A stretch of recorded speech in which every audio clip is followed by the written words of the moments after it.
Estuviste hospitalizado. ¿Por qué no me contactaste? Su tono era frío, como si estuviera interrogando a un subordinado que había abandonado su puesto sin permiso. Yeshia en la cama del hospital sin siquiera fuerzas para mirarla. Si te lo hubiera dicho, ¿habrías venido? Pregunt. Hizo una pausa por un momento. ¿Acaso no estoy aquí? Sonre. El médico hodio mi historial médico, y frunció el seno. Tu lesion en el hombro no es leve. Es mejor continuar en observación. No es necesario, dije. Levant la vista para mirarla con un tono tranquilo. No tengo familia. Si muero, no hay nadie esperando a que ese les notifique. Capítulo 01 La sala privada era muy silenciosa, tan silenciosa que podía oír el goteo constante de la vía intravenosa gota a gota. Las cortinas eran de un color blanquecino, claramente caras, y no hacían ruido al correrlas. El air lavaba una mezcla de desinfectant y fragancia floral. Las enfermeras cambiaban las flores frescas todos los días diciendo que ayudaba a los pacientes a recuperarse emocionalmente. Pero yo no tenía mucha emoción que recuperar. Yeshia ali mirando al techo. Mi hombro izquierdo estaba envuelto en gruesas vendas y hasta el más mínimo movimiento tiraba del hueso con un dolor agudo. El médico dijo que tuve suerte. Si el ángulo hubiera sido ligeramente incorrecto, no habría sido solo una simple hospitalización. Cuando ese abrió la puerta, no giró la cabeza. Los pasos eran ligeros pero inconfundiblemente presentes. Tacones altos golpeaban el suelo con un ritmo constante, como si alguien estuviera controlando deliberadamente su paso para no parecer apresurado. Sabía quién había venido. Evelyn, mi esposa. Se quedó en el umbral un momento sin acercarse de inmediato. Pude ver su silueta reflejada en el cristal. Postura erguida, hombres rectos, como si acabara de salir de una sala de reuniones. Lavaba una chaqueta de diseñadora medida, de color limpio y corte impecable, con un delicado broche prendido en el cuello. No reconocí la marca, pero sabía que tenía que ser cara. Su maquillaje era impecable, incluso su delineador de ojos era preciso, sin un solo trazo innecesario. Siempre había sido así. En 3 años de matrimonio, nunca así había presentado ante mí con un aspecto menos que sereno. Matthew. Me llamó por mi nombre con un tono firme, y sin emoción. No respondí. Dio unos pasos más cerca, ese paró junto a la cama del hospital, y me miró. Esa mirada me recordó a la de una mercancía de vuelta en una tienda. No iré, sino una inspección, como si confirmara que había salido mal. Estuviste hospitalizado. ¿Por qué no me contactaste? Lo preguntó con naturalidad, como si estuviera realizando un trámite necesario. Seguí sin mirarla. En cambio, extendí la mano y presioné el botón de llamada junto a la cama. Una enfermera entró rápidamente. Le dije. ¿Podría llamar a mi médico tratante, por favor? Evelyn se sorprendió claramente. Frunció ligeramente el seno. El médico luego poco después revisó mi estado y luego volvió a hojear los registros hablando con cautela.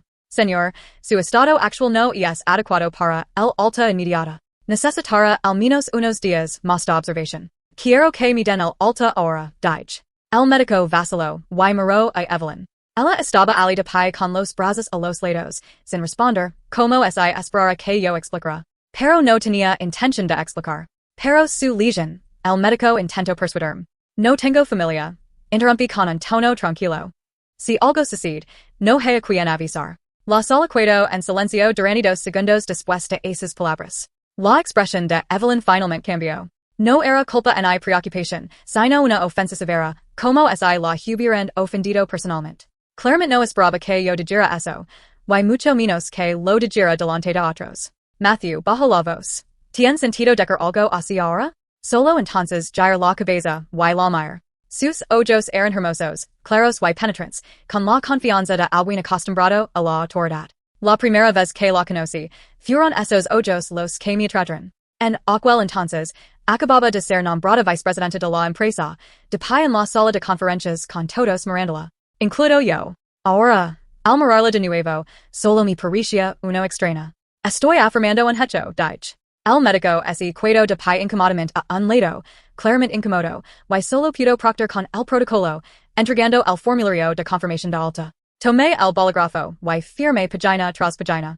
Mis movimientos eran lentos, pero nunca se detuvieron. Evelyn se quedó a mi lado sin decir nada más. Podía sentir su mirada posada en mi mano sobre mi nombre. Era el mismo nombre que en nuestro certificado de matrimonio. Ella había firmado muchos documentos, pero rara vez lo miraba con atención. Después de firmar la última página, le devolví el bolígrafo. Eso es todo.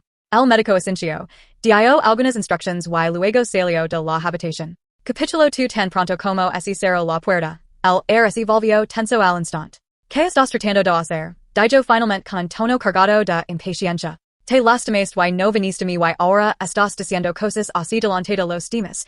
¿Estás tratando de avergonzarme? Me recost contra la almohada, un dolor sordo se extendió por mi hombro. No estoy haciendo una escena, dije. Y es solo innecesario. Innecesario. Soltó una risa fría. Soy tu esposa. Sí. Asentí. Legalmente. Su respiración vaciló por un momento. Evelyn era la directora ejecutiva del grupo. Estaba acostumbrada a que la gente girara a su alrededor, acostumbrada a tener todo bajo su control. Para ella, el matrimonio era más bien un acuerdo ya consumado, no una relación que requiriera un esfuerzo continuo. Siempre lo supe. Simplemente había estado dispuesto a esperar. Cuando sucedió, preguntó. Hace 3 meses. Se quedó helada. 3 meses, no lo explico más. En esos 3 meses había estado ocupada con acquisiciones, financiando compromisos sociales, y también con el hombre llamado Sean a su lado. Sean, jefe del departamento de marketing. No muy mer, de trato amable, bueno escuchando a los demás. Cuando lo mencionaba, siempre decía que era meticuloso en su trabajo, emocionalmente estable, un colaborador excepcional y valioso. Nunca pensó que algo anduviera mal. Y yo nunca así lo recuerdo. ¿Por qué me lo dices recién ahora? Finalmente hubo un ligero cambio en su tono. Recién estás aquí, respondí. Abrió la boca, pero no salieron palabras. La habitación quedó en silencio, solo se oía el leve zumbido de los equipos médicos. Me quito la manta y me levanto la cama para. Un par de mudas de ropa y un teléfono. Evelyn se quedó donde estaba, mirando como se diera cuenta por primera vez de que realmente me había. ¿A dónde vas? Preguntó. No a casa, dije. Matthew me llamó, su tono se suavizó un poco, volvemos y hablamos. De espaldas a ella, abrí la puerta. No hay nada de que hablar. En el momento en que se cerró la puerta, la oí quedar donde estaba.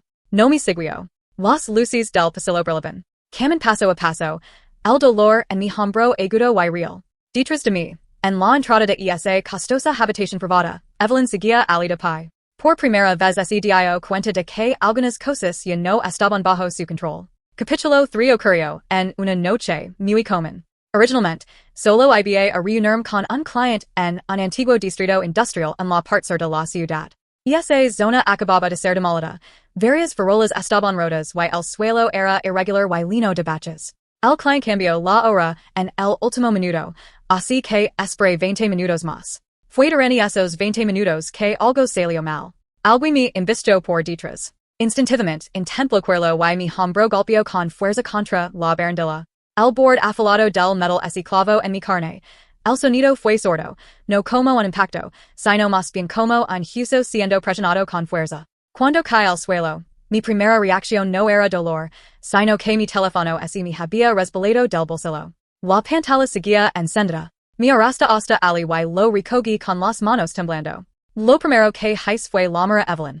Era la única persona que me vino a la mente después de lastimarme. El teléfono sonó durante un buen rato. Tanto que empecé a preguntarme si había marcado el número equivocado. Justo cuando iba a volver a llamar, la llamada se conectó. Había ruido al otro lado. Música. Voces hablando. ¿Qué pasa? Su voz salió del auricular rápido y eficiente. Algo me pasó de lado. Dije poniéndome en la barandilla, con el hombro ya entumecido. Puede que necesite que vengas. Se quedó en silencio un momento. Ese segundo de pausa, lo oí claramente. No estoy disponible ahora mismo, dije. No le pregunté qué estaba haciendo. Y es grave. Preguntó de nuevo. Mira mi hombro. La sangre ya había empapado parte de mi ropa. Puede que tenga que ir al hospital, dije. Alguien la llamaba, por su nombre muy cerca de su lado. Ocupate tu primero, dije. No puedo irme ahora mismo. Abrí la boca. Evelyn, la llamada se cortó. En el momento en que la pantalla se apagó, me quedé mirando el teléfono durante unos segundos antes de darme cuenta, realmente no había venir. Me quedé ali sentada un buen rato antes de llamar finalmente a los servicios de emergencia. En la ambulancia lo envié otro mensaje. Sencillo. Estoy en el hospital. No hubo respuesta. En el hospital se necesitaba una firma. La enfermera preguntó, ¿dónde está su familia? Hice una pausa y luego dije, todavía no está aquí. Me miró, no preguntó nada más y me entregó el bolígrafo. Firmé con la mano izquierda. La letra era fea. Había una larga cola en la calle. Mi quid ali de pai mientras la sangre goteaba de mi manga al suelo. Alguien amablemente me lo señaló antes de que me diera cuenta. Durante todo el preciso, mi teléfono permaneció en silencio. Antes de la cirugía, el médico me preguntó si tenía alguna alergia. Negó con la cabeza. Luego me preguntó si podía dejar un contacto para mi familia. Le di el número de Evelyn. El asuncio y dije que lo avisarían cuando hubiera alguna novedad. Me quedé tumbado en la mesa de operaciones viendo como se encendía la luz del techo, pero otra escena apareció en mi mente. Esa mañana, antes de salir de casa, ella había estado en el vestidor probando ropa. Sean estaba a su lado entregando los abrigos. Estaban cerca, hablando en voz baja. Cuando me vio, su expresión fue completamente natural. Solo dije, tengo un compromiso de negocios esta noche. Puede que vuelva tarde. Asentí, en ese momento. Fue solo más tarde cuando descubrí que ese compromiso lo había organizado Sean. Sean, el jefe de marketing. Departamento. Capaz y elocuente. Siempre que Evelyn lo mencionaba en ella. Y es emocionalmente estable. Lo que estaba la gente así. Cuando terminó la cirugía, ya era tarde. El médico me dijo que el hueso no estaba roto, pero que la lesión del ligamento era grave y requería reposo. Me llevaron en silla de ruedas de vuelta a la sala. La enfermera me ayudó a conectar mi teléfono para cargarlo. En el momento en que se iluminó la pantalla, la revisé instintivamente. Ninguna llamada perdida. Ningún mensaje nuevo. A la mañana siguiente me desperté temprano. Fuera de la ventana de la sala, el cielo apenas comenzaba a iluminarse, nubes gris y pesadas colgaban bajas. Mi teléfono finalmente vibró una vez. Era Evelyn. Sergio algo anoche. No six tu llamada. ¿Cómo estás ahora? Me quedé mirando esa línea de texto con el dedo suspendido sobre la pantalla. Después de un largo rato, respondí con una sola frase. Estoy en el hospital.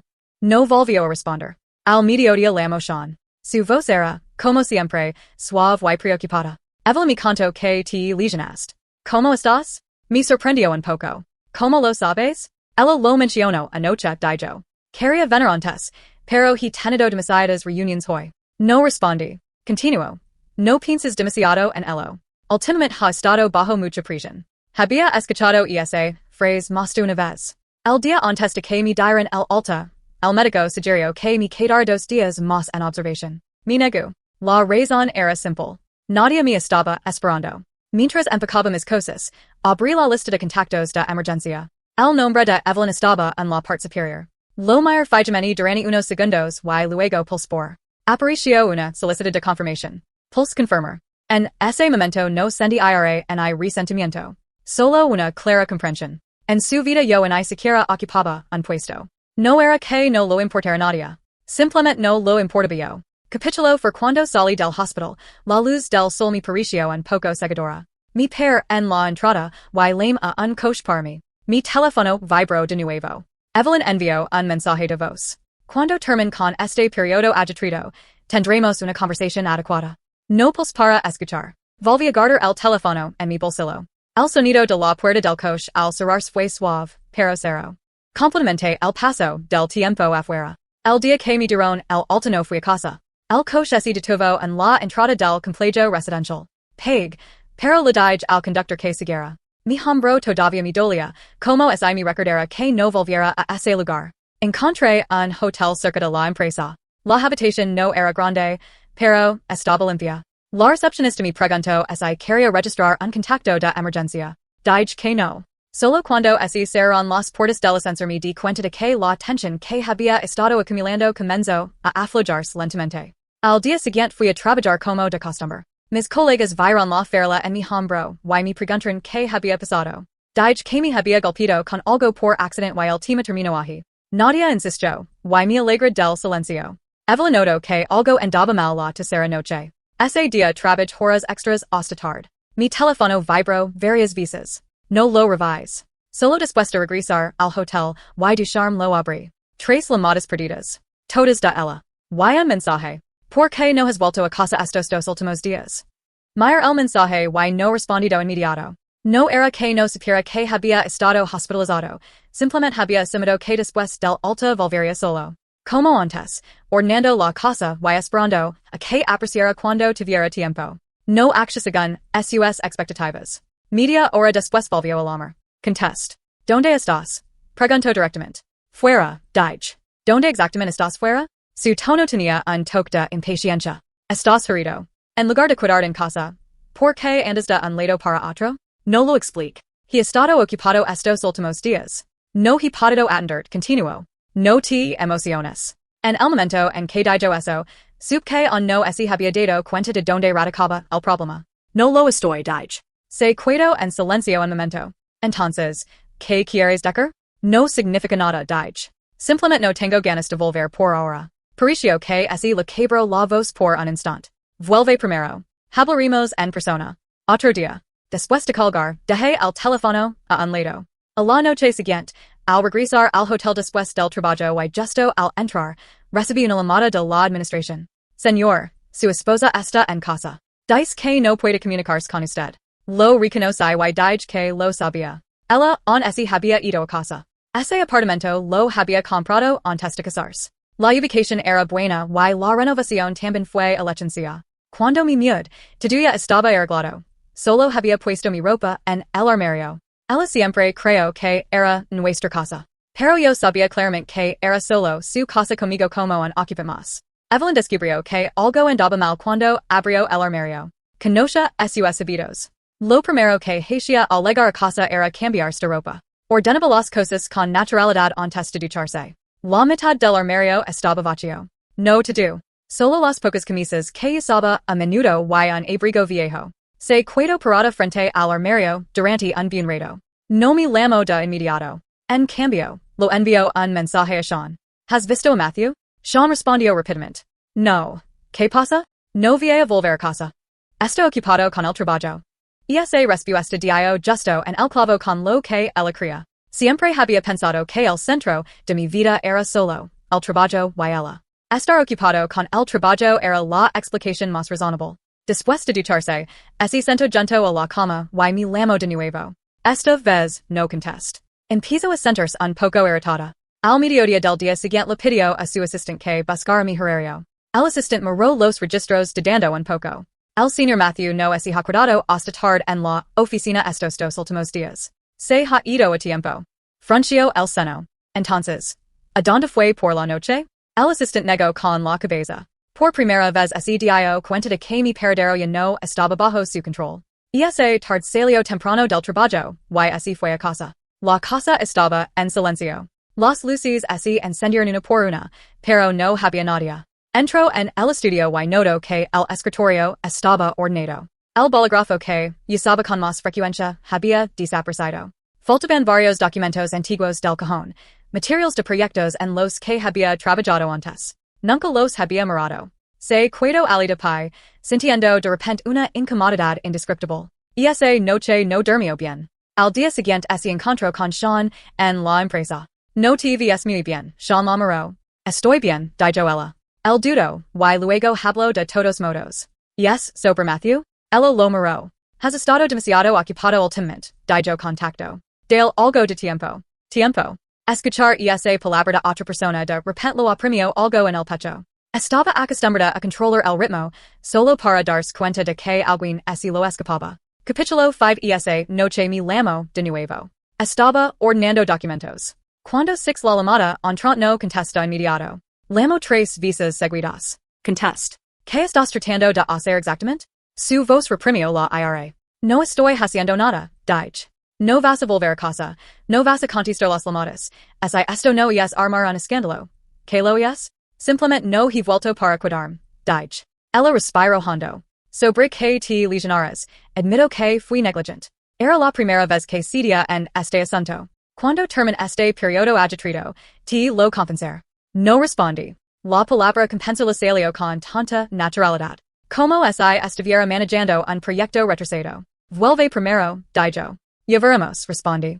Hubo silencio al otro lado del teléfono durante unos segundos. ¿Tienes alguien más afuera? Preguntó de repente. La pregunta salió de la nada. Hice una pausa por un momento y luego miré. ¿Qué crees? No respondió. En ese momento pude sentirlo claramente. Estaba empezando a entrar en pánico. No porque yo estuviera herido, sino porque las cosas se lo escapaban de las manos. Después de colgar, seguí empacando. Sobre la mesa había una foto antigua, nuestra foto de boda. La mayor durante unos segundos, luego le di la vuelta y la puse en el cajón. Anoche, Evelyn regresó a casa. Encendió la luz del dormitorio. La cama estaba impecablemente hecha, como si nadie hubiera dormido allí jamás. Entró en la sala de estar y su mirada se posó en el mueble del televisor. La foto de boda, que había estado. Ali. El marco seguía Ali, pero la foto había desaparecido. En ese momento, de pie en la casa vacía, ese dio cuenta por primera vez. Esto no era una guerra fría. Realmente me estaba yendo. Evelyn me encontró una semana después. Acababa de salir del trabajo, saliendo del edificio de oficinas. El cielo ya estaba oscuro. Mi hombro había mejorado un poco, pero aún no podía ejercer fuerza. Mis movimientos inconscientemente eran medio tiempo más lentos cuando caminaba. Su coche estaba aparcado al borde de la carretera, imposible de pasar por alto. La ventanilla bajo. Se sentó en el asiento del conductor, su maquillaje impecable como si acabara de salir de una sala de reuniones. Entra. No era una pregunta, era una orden habitual. Me quedé donde estaba, y no me moví. Me miró. Sus cejas se tensieron lentamente, y finalmente salió del coche.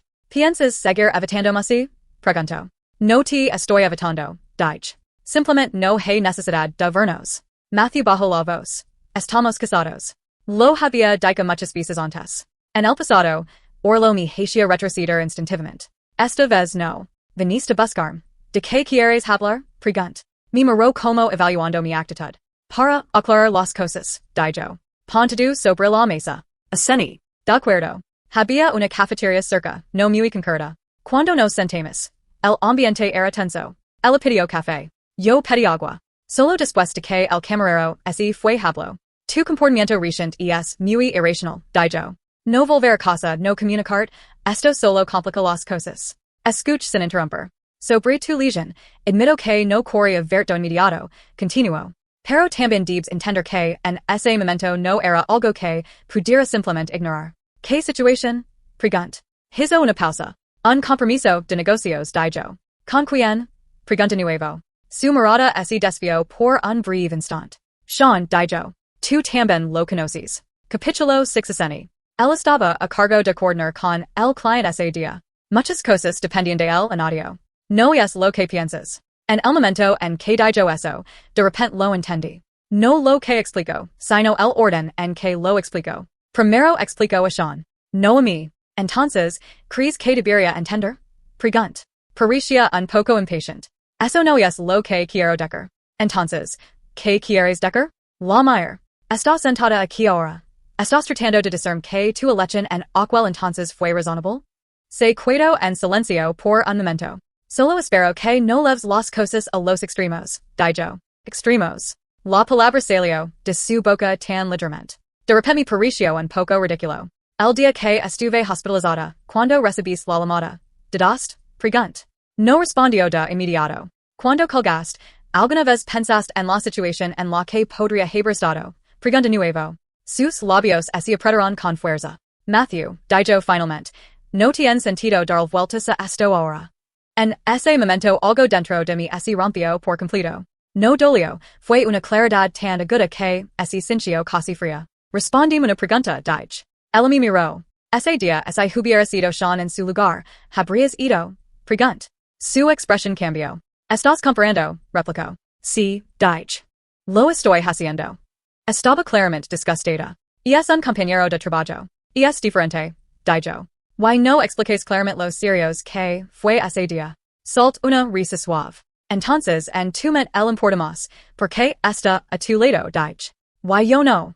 No tergiverses mis palabras. Su voz se volvió fría. No he favorecido a nadie. La mayor y de repente sentí lo extraña que sonaba esa afirmación. A lo largo de los años de nuestro matrimonio, rara vez se había puesto de mi lado. No porque me ignorara deliberadamente, sino porque nunca lo había considerado algo que requiriera elegir.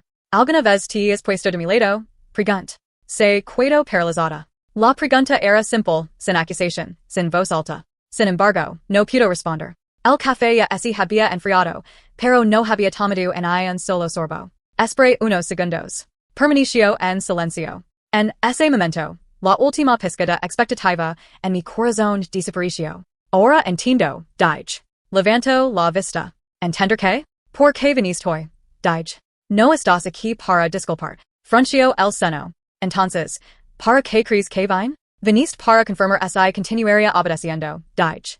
Su expresión en sombricio, al instante. Me estás haciendo parecer demasiado egoísta, dije. No discutí. Algunas cosas, una vez dichas, solo vuelven redundantes. Me levanto y empujo mi silla de vuelta a su lugar. Separémonos, dije. De repente levanto la vista. ¿Qué dijiste? Separados, repetí. Vivamos separados por un tiempo. Sus dedos apretaron alrededor de la taza. ¿Sabes siquiera lo que estás diciendo? Preguntó. Lo tengo muy claro, dije. Vas a divorciar por algo así. Finalmente hubo emoción en su voz. No es solo esto, dije. Son muchas cosas. Se puso de pie, su voz bajó. Calmate. Estoy tranquilo, dije. Esa era la verdad. No estaba enojado. No era impulsivo. Solo estaba cansado. Estás herido ahora mismo. Tus emociones son inestables, dije. Hablamos de nuevo después de que te recuperes. No hay necesidad, dije. Por primera vez, el pánico apareció en su rostro. No puedes hacer esto, dije. Esto es solo una jugada. La mayor. Rara vez perdía el control así. No estoy yendo, dije. Estoy terminando con esto. En el momento en que esas palabras salieron, congeló por completo. Abrió la boca como intentara decir algo, pero no salió nada. Recogí mi abrigo y me di la vuelta para Al abrir la puerta, la oí llamarme por mi nombre desde atrás. Su voz no era fuerte, pero había en ella una urgencia desconocida. No me volví. Al salir del café, el viento nocturno me rozó el hombro, que me dolía un poco. Pero lo sabía con claridad, no era la herida. Era yo despertando por fin. Capítulo 7. Después de salir del café ese día, no volví a contestar ninguna llamada de Evelyn. No porque la estuviera evitando deliberadamente, simplemente no había necesidad. Puse el teléfono en silencio y volví al hotel. La habitación estaba silenciosa. Las luces de neón de fuera permanecieron encendidas toda la noche, pero dormí profundamente. A la mañana siguiente fui a trabajar como, de costumbre. Mi hombro había recuperado lo suficiente como para no afectar el movimiento básico, aunque había dolor ocasional. El médico me había advertido que tuviera cuidado durante la recuperación, pero no pedí más días libres. El trabajo me ayudaba a mantener la mente despejada. Evelyn apareció en la entrada del hotel la tercera noche. La recepción llamó, y dijo que una señor me estaba buscando. Lo reconocí, y les dije que la dejaran subir. Cuando sonó el tambor, estaba leyendo documentos. Ella estaba en la puerta, sin sus habituales tacones altos. Su abrigo era de un estilo más suave y su cabello tampoco estaba peinado meticulosamente, parecía menos distante que antes. Era la primera vez que aparecía frente a mí así. ¿Puedo pasar? Preguntó. Me hizo un lado. Después de entrar, puedo sacar de la puerta, y echo un vistazo a la habitación. No era grande, pero estaba ordenada. ¿Te quedas aquí? Preguntó. Por ahora dije. Ella asintió como intentara aceptar el hecho. ¿Te traje algo de comer? Colocó la bolsa que tenía en la mano sobre la mesa. Tu hombro on está recuperando. No sigas comiendo comida para lavar. No me moví. Noto que sus dedos detuvieron un instante. He ajustado mi horario recientemente, dijo. Durante los próximos días puedo salir del trabajo más temprano. Este era su enfoque habitual. Cuando sentía que las cosas lo escapaban de las manos, primero ajustaba su ritmo y luego intentaba arreglar las cosas. No hay necesidad, dije. Ella me miró con un rastro de confusión en los ojos. ¿Sigues enfadado? Preguntó. No estoy enfadado, dije. Se acercó, su tono suavizó. Entonces, ¿por qué no vuelves? No respondí de inmediato. Ella continuó. Llevamos tantos años casados. ¿Qué pareja no ha tenido problemas? Si sigues haciendo esto, solo empeorarás las cosas para ambos. Sus palabras eran contenidas, como intentara posicionarse como alguien que resuelva un problema racionalmente. Pero no dio cuenta, yo ya no estaba en esa posición. Lo que estás haciendo ahora es porque crees que debería perdonar, dije. Se quedó paralizada. Eso no es lo que quiero decir. Negó rápidamente. Creo que todavía tenemos margen para arreglar esto. ¿Crees? Repetí. Se quedó en silencio un momento y luego cambió su forma de hablar. Sé que te han hecho daño. Era la primera vez que usaba la palabra daño. Se acercó a mí, extendiendo la mano como para tocarme el hombro, pero su mano detuvo en el aire. Cambiar, dijo. Lo dijo en serios. Si hubiera sido antes, tal vez lo habría creído. Pero ahora solo me sentía cansado. ¿Sabes siquiera que necesitas cambiar? Pregunt. Abrió la boca, pero no respondió de inmediato. No es que no tengas tiempo, continue. Simplemente le has dedicado tu tiempo a personas que crees que son más importantes. Su expresión ese tenso por un momento. En cuanto a Sean, yo me he ocupado de eso, dije. Le dejé claro que de ahora en adelante solo mantendremos una relación profesional. Eso es asunto tuyo, dije. Frunció el seno.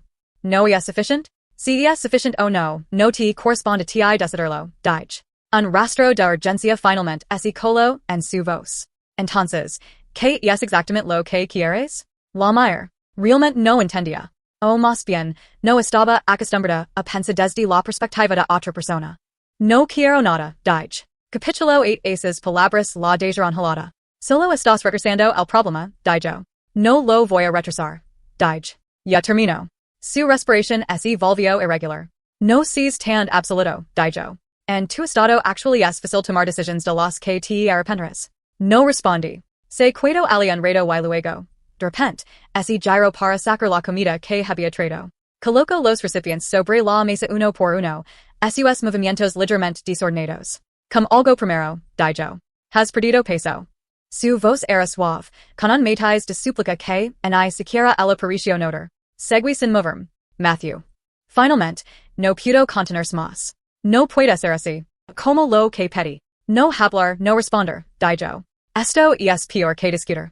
La mujer estaba acostumbrada a controlar el flujo de la conversación, acostumbrada a usar la lógica para reprimir las emociones. Ahora había perdido esa capacidad. Te estás rebajando ahora porque tienes miedo de perder, dije. Su mirada parpadeó. Pero antes de esto nunca tuviste miedo, continue. Permaneció en silencio durante un largo rato pense que siempre estarías ahí, dije. Esa frase así escapó como una verdad involuntaria. Ascendí, sí, dije. Siempre pensaste eso. De repente me miró con los ojos ligeramente rojos. Entonces, ¿qué quieres decir ahora? Preguntó. Yo me fui, dije. Sus emociones finalmente se quebraron. No puedes simplemente borrar todos estos años con una sola frase. No estoy borrando nada, dije. Simplemente me fui. Se quedó ali mirando como si me viera por primera vez. Esa noche no se quedó. Antes de irse, se volvió y me miró. Te arrepentirás de esto, dije. Pero no había confianza en su tono. En el momento en que la puerta se cerró, la habitación volvió a quedar en silencio. Me senté junto a la cama con el hombro ligeramente dolorido. Pero lo sabía claramente. Y no tenía ninguna expectativa. Y ella todavía no se había dado cuenta de que esto estaba lejos de terminar. Capítulo 9 Evelyn realmente comenzó a entrar en pánico después de que present el acuerdo de separación. No divorcio, solo separación. Hais que mi abogado se lo enviara a través del preciso adecuado. El contenido era simple. 6 meses de finanzas manejadas por separado, la propiedad se dejaba como estaba. Sin disputas, sin palabras emotivas, solo un documento procedimental tranquilo. Por primera vez no lo rechazó de inmediato. Esa noche no vino a buscarme. Pero temprano a la mañana siguiente su coche estaba estacionado abajo en la empresa. No me estaba esperando. Estaba esperando a Sean. Solo me enteré después de que hablaron durante un rato en el estacionamiento subterráneo ese día. Evelyn nunca lo había gustado traer asuntos personales al trabajo, pero ese día incluso pospuso una reunión. Le preguntó a Sean, ¿y sabías que se iría? Sean hizo una pausa por un momento y luego recuperó rápidamente la compostura. Simplemente ni que tu comunicación no ha sido muy fluida últimamente, dijo con cuidado. Me decías que le diera tiempo, ella lo miró fijamente. Le di tiempo, y así fue. Sean guardó silencio por unos segundos antes de hablar. Algunas personas simplemente no son adecuadas para tu puesto actual. Esa afirmación la impactó directamente. ¿Qué quieres decir? Preguntó. En tu estado actual necesitas a alguien que siempre pueda estar de acuerdo contigo, dijo él. No una pareja que ponga las emociones primero. Ella no discutió. Porque así era exactamente como me había evaluado durante los últimos años. Después de ese día, su actitud hacia Sean comenzó a cambiar, volviéndose más urgente. Necesitaba una explicación. Necesitaba pruebas de que no había tomado la decisión equivocada. Horas extras en le preguntaba por sus emociones como antes. Cuando ella lo invitaba a comer, él siempre tenía razones para rechazar la invitación. Una vez, 2 veces, 3 veces. Evelyn finalmente se dio cuenta. El equilibrio de la relación estaba cambiando. No pudo evitar preguntar. ¿Me has estado evitando últimamente? Sean sonrió. Por supuesto que no. Entonces, ¿por qué no contestas mis llamadas? He estado ocupado, dije el. Era una frase que ella me había dicho innumerables veces. Ahora, al orla de otra persona, sonaba terriblemente dura. Empiezo a sentirse incómoda. No por mí, sino porque se dio cuenta de que lo que había perdido podría no ser solo un marido que la esperaba en casa, sino también a alguien a quien una vez creyó poder controlar. Capítulo 10. La verdadera postura de Sean se reveló después de una reunión de proyecto. Cuando terminó la reunión, ella le pidió que se quedara. ¿Crees que soy problemática ahora? Preguntó directamente. Él hizo una pausa, sin negarlo de inmediato. Últimamente no has estado en un buen estado emocional, dijo él. No soy muy bueno lidiando con esto. Esas palabras le hundieron el corazón. No dijiste eso antes. Ella lo miró. Eso fue antes, dijo él. Las cosas son diferentes ahora. Ella lo miró fijamente y de repente se dio cuenta de algo. Sean nunca se había acercado a ella por quien era. Era por su posición, sus recursos, el valor que podía aportar en ese momento. Ahora que sus emociones se estaban volviendo inestables, él comenzó a alejarse. Ella regresó a su coche y se sentó allí durante un largo rato. Ese día no volvió a la oficina, en la casa. Por primera vez, no sabía a dónde ir mientras tanto, yo estaba organizando el último lote de documentos. Después de la separación, fui cediendo gradualmente mis proyectos en la empresa. No estaba renunciando, solo minimizando las complicaciones innecesarias. Mis colegas me preguntaron si iba a cambiar de departamento. Dije que por ahora no. No volvieron a preguntar. Yo no trabajaba hasta tarde y esperaba a que alguien volviera a casa. La vida se simplificó. Evelyn me encontró una noche lluviosa. Sin previo aviso. Acababa de salir del trabajo. Mi coche ni siquiera había arrancado cuando la sexta pi al bord de la carretera. Sin paraguas. La mitad de su ropa estaba empapada por la lluvia. Instintivamente quise darme la vuelta. Subió por la ventana. Luego se detuvo. Se acercó y golpeó la ventana. Salí del auto. ¿Por qué estás aquí? Preguntó. Su maquillaje estaba arruinado. Sus ojos rojos. No por llorar sino por el agotamiento después de noches sin dormir. Quiero hablar contigo, dijo. Ya hemos hablado, dije. Esta vez es diferente, dijo. La mujer sin decir nada. Tomó un profundo respiro. Sean será transferido. Ascendí. Ya vio. No vas a preguntar por qué, me miró fijamente. Eso es entre ustedes dos, dije. Su mirada se volvió completamente inquieta. Ella no quiere involucrarse, dijo. Dijo que no es bueno para él. Seguí sin responder. De verdad no sientes nada en absoluto. Su voz tembló. Sí, dije. Un destello de esperanza apareció en sus ojos. Creo que es completamente normal, agreed. Ese destello murió al instante. ¿Cómo puedes estar tan tranquilo? Casi perdió el control. No irás así antes. Tú tampoco irás así antes, dije. Esa frase la dijo completamente en silencio. La lluvia caía a cantaros. Se quedó ali de pi como si finalmente se diera cuenta de que una vez que ciertas cosas se pierden, nunca volverán. ¿De verdad te he perdido? Preguntó en voz baja. No respondí. No porque no pudiera soportarlo, sino porque la pregunta ya no tenía sentido. De repente, soltó una risa amarga y incómoda. Así que la compañía que quería tener solo existe cuando me necesitaban, dijo. Esta vez hablaba de sí misma. Abrí la puerta del coche. Está lloviendo mucho. Vuelve. No se movió. Matthew gritó, se empezó de nuevo ahora. ¿Seguirás parado donde estabas? La mujer, la inquietud, el pánico y la tardía claridad en sus ojos eran reales. Pero nada de eso podía cambiar nada ahora. Ya no necesitas que me cuide parado, dije. Se quedó de pie bajo la lluvia sin preguntar nada más. Entré en el coche. En el espejo retrovisor, su figura se hacía cada vez más pequeña. Esa noche se sentó sola en su coche revisando sus contactos. Solo para darse cuenta de que no había un solo número al que pudiera llamar sin dudarlo. Yo regresé a una habitación vacía, apagando las luces. El mundo estaba en silencio. Sabía que lo que había perdido no era solo a mí. Pero eso ya no tenía nada que ver conmigo. Capítulo 11. Durante el tiempo en que Evelyn empezó a perseguirme todo estaba en silencio. No es que no hiciera nada. Es que era demasiado reservada. Ya no aparecía de repente abajo, en mi casa en la llamaba tarde por la noche. Cambió su enfoque como si estuviera probando límites con cautela. Lo primero que cambió fue su tono. Antes, cuando hablaba, estaba acostumbrada a sacar conclusiones primero y luego esperar que los demás estuvieran de acuerdo. Ahora empezó a preguntar.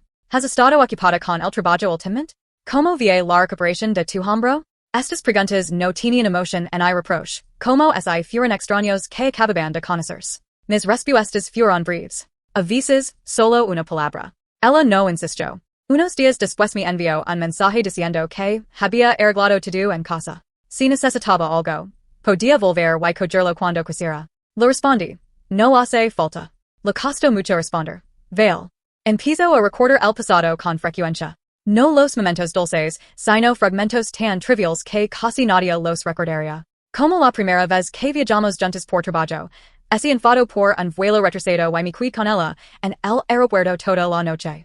O cuando tuvo dolor de estómago y salí en mitad de la noche a comprar medicinas. Nunca había mencionado estas cosas antes. Ahora que lo hacía, sentía que intentaba confirmar si esos momentos realmente habían existido. Los leí, pero no respondí. No por frialdad deliberada, sino porque esos recuerdos ya no tenían peso para mí. Durante ese tiempo cambié de lugar. No exactamente mi miedo, solo que mi contrato de alquiler terminó y encontré un lugar más cerca de la empresa. El nuevo lugar no era grande, pero tenía mucha luz natural.